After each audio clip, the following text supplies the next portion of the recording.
Ethan Miles was a respected pastor, but his spirit was running on empty, until a fatal car crash changed everything. Dead for over 20 minutes, Ethan crossed into eternity and stood face to face with Jesus. What he saw wasn't pearly gates, it was a shocking revelation about fasting that shattered everything he thought he knew about spiritual power. Jesus gave him a message for the church, and now he's risking everything to tell it. What he reveals will shake you. My name is Ethan Miles. I'm 43 years old and have served as a pastor in Charlotte, North Carolina, for over 15 years. I lead a mid-sized but growing church, faithful members, active ministries, worship teams, outreach programs. From the outside, everything looked solid. I preached every Sunday, led prayer nights, counseled couples in crisis, baptized new believers. People trusted me. They came to me for answers, for hope, for strength. And I gave it to them. Week after week. Year after year. But somewhere along the line, something inside me started to fade. I didn't notice it at first. Ministry is demanding. There's always something to do, someone to visit, another sermon to prepare. I stayed busy, and busyness can mask a lot of things. But over time, my private walk with God started to feel dry. My prayers sounded the same every morning. I read my Bible daily, but the words didn't always hit like they used to. Worship became familiar. Predictable. Even my sermons, though grounded in truth, started to feel more like polished presentations than fresh revelation. I still believed everything I preached. I still loved Jesus. But I couldn't deny that something felt missing. And I didn't know how to fix it. I had always taught about the importance of spiritual discipline, prayer, worship, fasting. I encouraged our congregation to fast regularly. We even had corporate fasts at the beginning of the year. But for me, fasting was mostly surface level. A few days here and there when I needed clarity. Or when a big decision was coming up. I treated fasting like a button to push when I wanted breakthrough. Not like a way to draw near to God just to be with Him.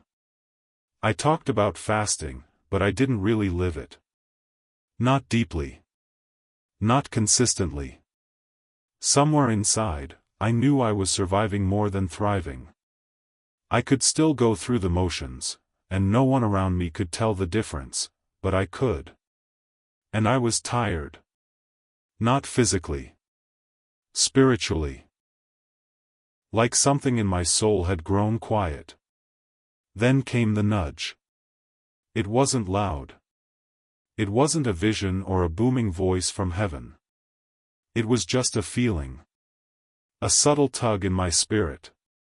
One evening after a long day, I sat alone in my study. I wasn't even praying seriously, just sitting there, trying to quiet my thoughts. That's when it came. Fast. That one word settled in my chest like a stone. I brushed it off. I had a full schedule. Sermons to prepare, counseling appointments, meetings with the elders. My kids had school events. My wife had been feeling stretched. A long fast didn't make sense. It didn't fit. I figured maybe I'd do a day or two the following week. Just enough to honor the feeling. But the next day, the same word came again. This time, stronger. Fast. I couldn't shake it. It followed me into my meetings. It echoed in my spirit when I woke up. It interrupted my quiet time. I opened the Bible one morning and landed on Matthew 9 verse 15, where Jesus says, "The time will come when the bridegroom will be taken from them, then they will fast." Those words hit me hard. It wasn't about needing something from God. It was about missing Him. That's when I knew. This wasn't about asking for an answer. It wasn't about a miracle or a breakthrough. God was calling me to fast simply to be with Him. To realign. To go deeper. And though I didn't fully understand why, I felt something rising in me that I hadn't felt in a long time: hunger.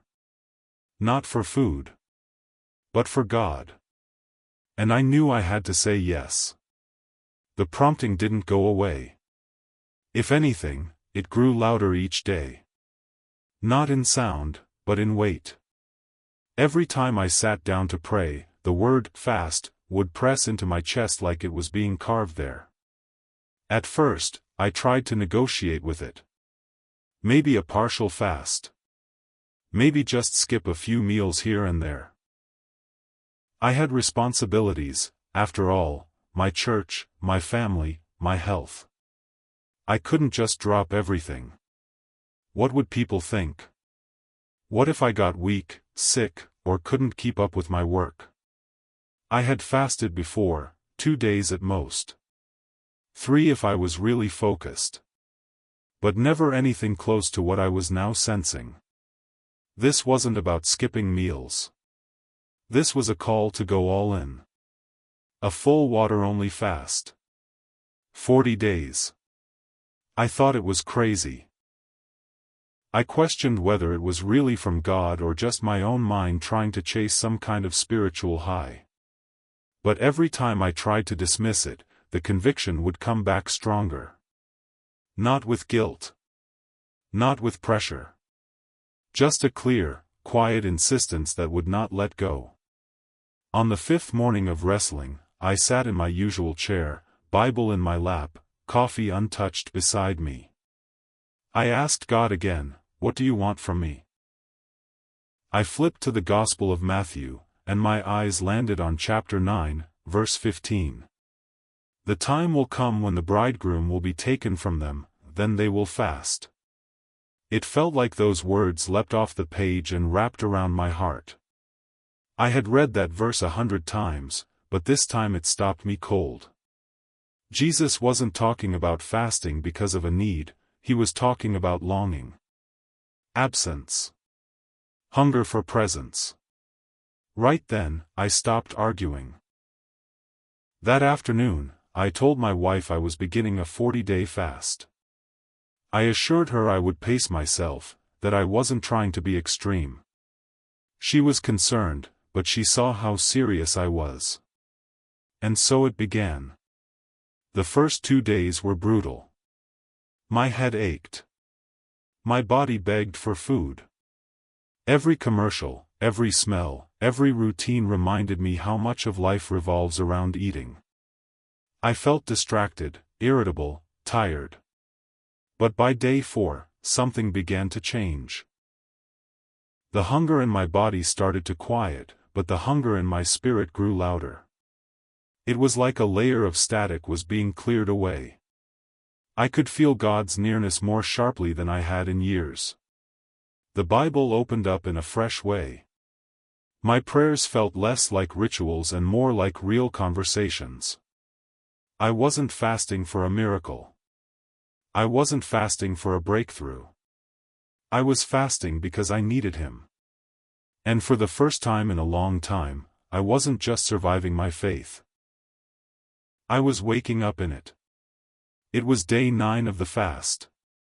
By then, my body had quieted, and I had entered a strange clarity, one I'd never felt before. I was weak, yes, but alert. My thoughts were still, focused. I had planned to spend the day in prayer and solitude. No meetings.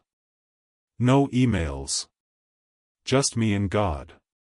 But that morning, a call came in from one of our elders. A longtime member of our church, Barbara Jennings, had collapsed at home and been rushed to the emergency room. Her husband, Frank, was panicked. He didn't ask for much, but he asked if I could come. I didn't hesitate. I grabbed my Bible, whispered a short prayer, and got in my car. The roads were quiet as I drove through the heart of Charlotte. It was late morning, early sunlight still glowing soft on the edges of the buildings. I prayed under my breath, asking God to be with Barbara, to give me words of comfort for Frank. My hands were loose on the wheel. I remember glancing up at the stoplight ahead. Green. I eased through the intersection. Then everything changed. From the corner of my eye, I saw it, a large delivery truck, moving too fast, barreling through the red light to my left. There was no time to react. No chance to swerve. Just a flash of steel and sound. The impact was violent. Metal crunched, glass exploded, and I felt my body jerk hard. Pain spiked, then vanished. The world spun once, then went completely black. There was nothing. Not sleep. Not silence. Just absence. Then, something else. Peace. I don't know how much time passed, if time even existed in that moment, but when awareness returned, I wasn't in pain. I wasn't trapped in the car. I was somewhere else entirely. Above it all. I hovered maybe 20 feet up, looking down at the crash site below. My car was crumpled, the front end completely destroyed. The driver's side door was ripped open. And there was my body. Slumped over the wheel. Still. Bloody. It was strange, seeing myself like that. Not frightening. Not even sad. Just distant, like watching someone else in a movie you've already seen. Paramedics were already on scene. One of them was shouting, "No pulse." Another started chest compressions, fast and hard. A bystander stood nearby, hands over her mouth, silently mouthing a prayer. But I felt none of the urgency they did. There was no fear in me. No panic. No pain. Only calm. Everything felt quiet. Clear. I could hear their voices, feel their emotion, but it was as if I was behind a glass wall. There, but not bound by it. The strangest part? I didn't want to go back. I didn't know where I was going, but something inside me already understood, this wasn't an end. It was a beginning. I don't know when I stopped watching the paramedics. One moment I was hovering above the scene, detached but aware, and the next, something started pulling me upward. It wasn't forceful. It was gentle, but unstoppable. Like a tide carrying me somewhere I already belonged. I wasn't flying, exactly. There were no wings, no effort. I was simply being drawn higher. The earth fell away. The noise of sirens, voices, even the city itself faded into silence. And then that silence turned into something else, into sound. But it wasn't like any music I'd ever heard. It was music and presence combined. Every note felt alive. It didn't just fill the air, it filled me.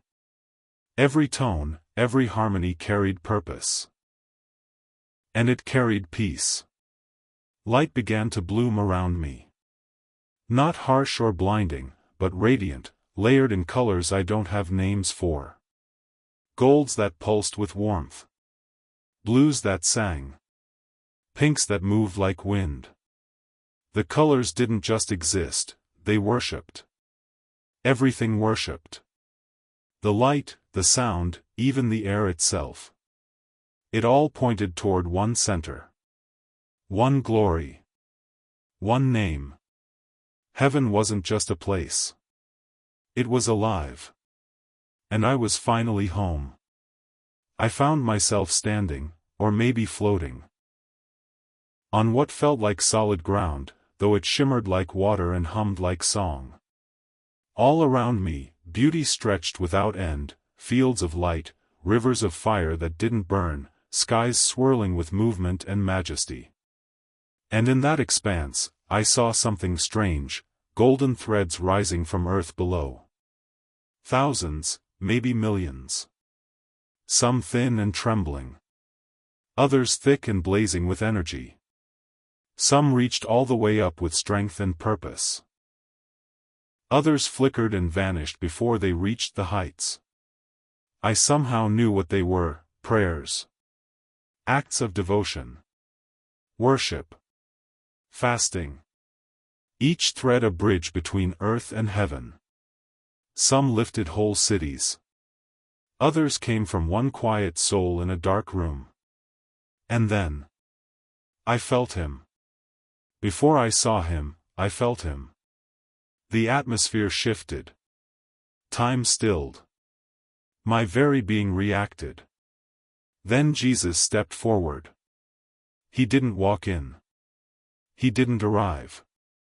He just was. He filled everything. Pure light. Total authority. And love so overwhelming I could barely remain upright. I didn't have to be told who he was. My spirit knew instantly.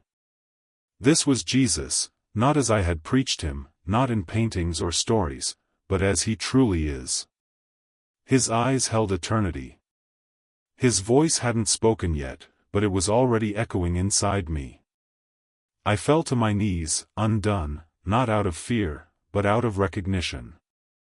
I had known about him my whole life. I had taught others about him. But now I knew him. And all I could do was worship.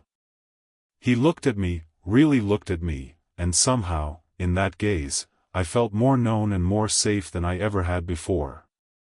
And then he spoke. "Ethan," he said, with a voice that was thunder and whisper all at once, "I brought you here to show you what you never truly saw." My soul trembled. Everything was about to change. Section 5, Jesus reveals the truth about fasting, approximate, 600 words. Jesus looked at me, and I knew I couldn't hide anything. Not a single thought. Not a single motive. I was laid bare in the most loving way. He spoke again, calm, clear, with authority that felt like it shaped the very air around us. "Ethan," he said, "I brought you here to show you what you never saw." He raised his hand, and the golden threads I had noticed earlier rose once more into view, stretching from earth into the heavens, moving with light and rhythm. "These," he said, "are the fastings and prayers of my people." Each thread shimmered. Some trembled weakly, flickering in and out. Others glowed like rivers of fire, strong, steady, unstoppable. They looked alive. He walked beside me as we observed them. Fasting, he continued, was never meant to be about earning something from me. It was meant to be about joining me. I stared at the strands, unable to speak. "Most of my people fast for answers," he said, eyes still on the threads. "Few fast for alignment. Few fast to be with me, to hear my heart, to become like me." The words pierced me. I realized I had always fasted for outcomes, for miracles, for wisdom, for breakthrough. But I had rarely, if ever, fasted to simply be close to him. He turned to me again. "Fasting builds bridges," he said. "It opens highways between heaven and earth. It clears the fog. It pushes back darkness. It creates space for my power to move." Suddenly, I could see what he meant. Jesus stretched out his hand again, and I was shown scenes, glimpses of earth. A single mother fasting in secret, her thread blazing like the sun, piercing through demonic darkness over her home. A teenager giving up food in private obedience, not for attention, but to hear God's voice, and his prayer causing waves of light to ripple across his school. Then I saw another scene, a man fasting publicly, loudly, to appear spiritual. His thread was dim. It wavered, hollow. There was no power in it. Jesus said, "Fasting is not about suffering. It is about dominion." Every time one of my children fasts with a humble heart, they reclaim ground from the enemy. They make room for my spirit to work. I could hardly breathe. I had preached about fasting. I had encouraged others to try it. But I had not seen it like this, not as a supernatural weapon, but as an invitation to rule with Christ. A doorway into alignment with heaven itself. Jesus spoke once more. When my people fast from intimacy, not obligation, when they fast to align, not to impress, power flows. Chains break. Darkness flees. He paused, then added gently, but many give up too soon. They stop before the thread reaches heaven. I looked at the threads again. Some vanished halfway. Others pulsed all the way up, unlocking streams of light that poured back down. Jesus looked at me with eyes full of fire and mercy. "Ethan," he said, "tell them. My people must fast, not to be seen, not just to get, but to know me. The days ahead will require power they don't yet walk in. Fasting is not optional. It is the path to dominion." I stood there, undone. I had never seen fasting this way. But now I would never see it any other way again. Without saying another word, Jesus lifted his hand again, and everything around us shifted.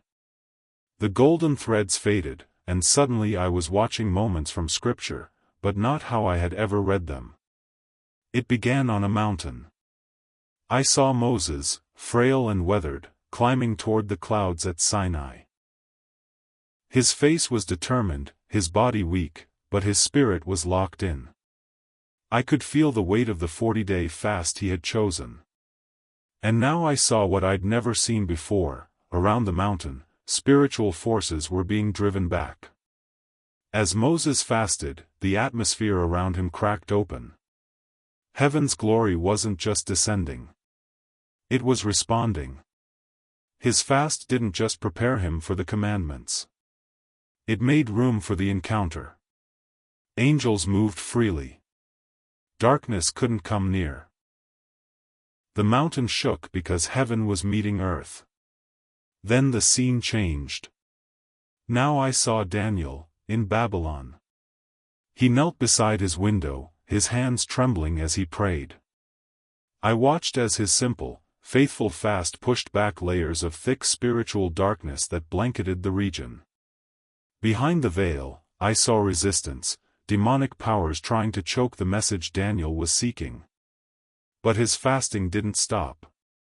Each day, it grew stronger. The light from his prayers and fast began slicing through the gloom. And then the angel came through. Not because Daniel was trying to prove something, but because his obedience opened the way. Then came the final scene, Jesus, alone in the wilderness. I saw him like I'd never seen him before. He wasn't just hungry. He was taking ground. Every day he fasted, demons stirred and withdrew. He was building authority with every moment.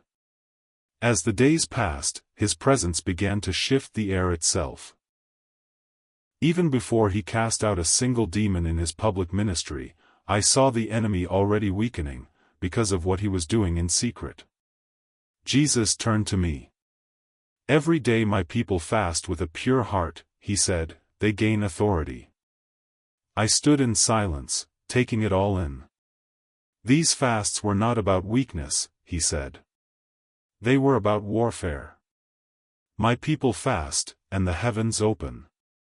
They fast, and the enemy loses ground. It was no longer theory. No longer a biblical reference. I had seen it. Fasting wasn't for the desperate. It was for the dangerous, those willing to align so completely with God that the enemy had no foothold. Jesus looked at me again, softly but firmly. "This is what my people have forgotten." And I knew then, I could never treat fasting the same again. Jesus raised his hand again, and the heavenly realm shifted. Now I was looking down on the world, not just the physical world, but what was happening behind the veil. And what I saw was heartbreaking. I saw people fasting. Some stood tall, announcing it publicly, posting about it online, sharing their struggle like a badge of honor. Others fasted out of guilt, as if trying to earn God's favor through suffering. And some fasted with resentment, dragging their feet through it like a punishment. Each of their fasts rose from the earth like wisps of smoke, thin, faint, and quickly vanishing. They carried no weight. No fire. They didn't reach heaven. They dissolved before they broke the clouds. These, Jesus said, are fasts offered for pride. Or fear. Or performance. He turned to me, and I could feel the grief in his voice. They do not fast to be with me. They fast to prove something. Or to feel holy. Or to be seen. Then, without warning, the scene changed again. Now I saw something entirely different. A man in a dark apartment, kneeling quietly. No lights, no music. Just silence. His fridge was full, but he wasn't eating. His face was tired. His prayers were quiet. But his fast rose like fire. It shot upward, thick, blazing gold, cutting through layers of spiritual darkness like a sword. Demonic forces shrank back as his hunger grew deeper, not for food, but for God. Every time he said yes to obedience, the flame got stronger. Then I saw a woman. She didn't look like much, sitting at her kitchen table with an old Bible, fasting in secret. Her kids ran around, unaware. Her phone buzzed. She ignored it. Her face was tear-streaked. Her spirit was anchored. And her fast was a weapon. I saw her prayers ripping through generational curses. I saw healing come to her family. I saw angels move on her behalf. She never said a word about what she was doing. But heaven knew. Jesus looked at me again. The fast that moves heaven, he said, is the one done in surrender. He paused, letting the words sit. Not to be seen. Not to impress. Not to suffer. But to yield. Then he pointed. All around the world, I saw spiritual battles raging. Demons whispering lies into the ears of fasting believers. You're wasting your time. Just give up. Nothing's changing. Some gave in. Their threads faded. Their flame dimmed. But others stood firm. And their fasting set fire to everything around them. Darkness retreated, chains broke, cities shifted. This, Jesus said, is why the enemy hates fasting. Because he knows what happens when my people fast in truth. I stood silent, the weight of it all pressing on my spirit. We had gotten it so wrong. And Jesus was calling us back. Jesus turned to me, his face serious, his tone lower than before. There is something else I must show you, he said. The atmosphere shifted. The peace and beauty of heaven remained, but now there was weight in the air, like something sacred and urgent was about to be revealed. Suddenly, I was no longer in the heavenly realm. I was looking at earth, but not as it was. As it will be. I saw cities in chaos. Banks shut down. People screaming in the streets, holding their phones, confused, unable to access money. Stores empty. Credit cards failing. Entire economies collapsing like dominoes. Then I saw churches. Some packed, others abandoned. In the packed ones, people clapped and cheered, but the presence of God was missing. Truth had been replaced with comfort. I watched preachers soften their messages to keep the crowds, skipping over words like repentance, holiness, and obedience. The people were entertained. But they weren't strong.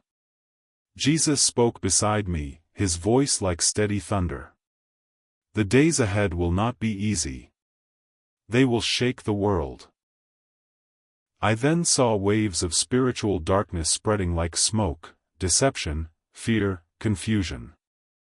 Some believers stood firm, clothed in armor that looked like gold and light. Their eyes were clear. They fasted. They prayed. They held nothing back. They were few, but they were ready. Others weren't. They stumbled through the smoke, confused and weak. They had no armor. Their hands were empty. They cried out, but their prayers were shallow. Their lives were built on sand. And I saw many fall away. Not because they didn't believe, but because they weren't prepared.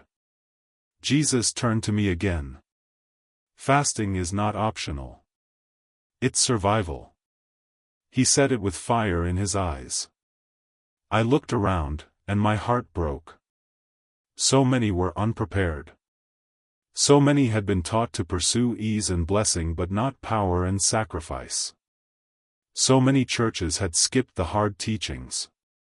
So many leaders, like I had once been, knew how to preach, but not how to stand. And I wept. I wept for the church. For the comfort we've chosen. For the strength we've lacked. For the warnings we've ignored. Jesus placed his hand on my shoulder. You must tell them. Prepare my people. Not with fear, but with truth. They must return to fasting, not for tradition, but for power. Not for results, but for alignment. He paused. The battle is not coming. It has already begun. And in that moment, I knew, I hadn't just been shown the future. I had been given a mission. Jesus looked at me one last time, his eyes full of fierce love and sorrow. Now go, he said. Tell them. And just like that, the light, the sound, the warmth of heaven, all of it vanished. I was falling. Fast. It felt like being yanked from eternity itself, pulled backward through space and time. My spirit slammed into my body, and I gasped. My lungs burned. My chest heaved. I choked on the air, trying to breathe again. Voices shouted around me. He's back. No way. He flatlined for over 20 minutes.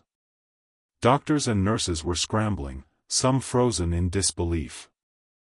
I blinked under the hospital lights, the sound of machines beeping all around me. I couldn't move yet, but I was aware, more than I had ever been. The next face I saw was my wife, Anna. Her eyes were filled with shock and relief, but also confusion. They said you were gone, she whispered. How are you even alive? I tried to speak, but my throat was raw. I mouthed the words, I saw him. She stared at me, waiting for more. But when I started telling her about the fast, the visions, the urgency, I could see doubt in her eyes. She wanted to believe me, but it was too much, too fast. When I finally returned to church weeks later, I stood behind the pulpit a different man. My voice trembled, not with nerves, but with weight. I told them everything. What I saw. What Jesus said. The call to fasting. The vision of what's coming. Some sat in silence, tears running down their faces. Others shifted uncomfortably. By the end of the message, a few walked out. In the days that followed, I received phone calls from other pastors. Some encouraged me. Most cautioned me. Be careful, one said. You're scaring people. Another told me, you're drifting from sound theology. Don't make fasting into something mystical. One leader pulled me aside after a conference and said, just stick to grace, Ethan. This stuff won't grow a church. But I had seen too much. I couldn't water it down. Jesus didn't send me back to be popular. He sent me back to prepare his people. Even if it cost me everything. I lost count of how many people stopped coming. How many emails I got warning me to be careful or not mislead the flock. I was no longer the safe, respected pastor everyone once knew. But I had never been clearer. I had never been freer. I couldn't stop. I wouldn't. After the accident, after seeing Jesus, after being shown what fasting truly is, I knew my life's purpose had changed. It wasn't just to lead a church. It was to call the church back to the fire. I began teaching fasting everywhere I could, small groups, Sunday mornings, conferences, even across denominations. Some churches opened their doors. Others closed them. That didn't matter anymore. What mattered was obedience. I wrote everything down. Every word I could remember from that encounter, every vision, every warning Jesus gave me. It wasn't polished or fancy. But it was raw and real. People started reading it. Some wept. Some rolled their eyes. Some repented. I started seeing people fast again, not out of guilt or obligation, but hunger. I watched entire families fast together. I saw youth groups choosing prayer over screens. I saw elderly saints fall on their knees and cry out for God to purify his church. And I saw fruit. People were being healed. Chains were being broken. Addictions shattered. Marriages restored. People who had grown cold in their faith were burning again. All through one thing, fasting that was done in surrender. Now, every week, I fast. Not to earn anything. Not to suffer. But because I finally understand. Fasting is how we make space. It's how we make war. It's how we align with God and push back darkness. This is my final plea to you, whoever you are. If you're watching, listening, or reading this, do not ignore this message. We are not in normal times. And casual Christianity will not survive what's coming. Jesus didn't just die to forgive you. He died to fill you with power. And fasting is part of that power. It's not outdated. It's not optional. It's not just for the super spiritual. It's for anyone who wants to walk in true authority, clarity, and intimacy with God. Fasting tears down what's false and strengthens what's real. It humbles the flesh and awakens the spirit. It's not about earning God's love, it's about making room for it to rule your life. So don't wait. Start now. Start with one meal. One day. Start small. But start. Because when Jesus calls his church to rise, he's not calling for the loudest. He's calling for the ready. And fasting is how we get ready.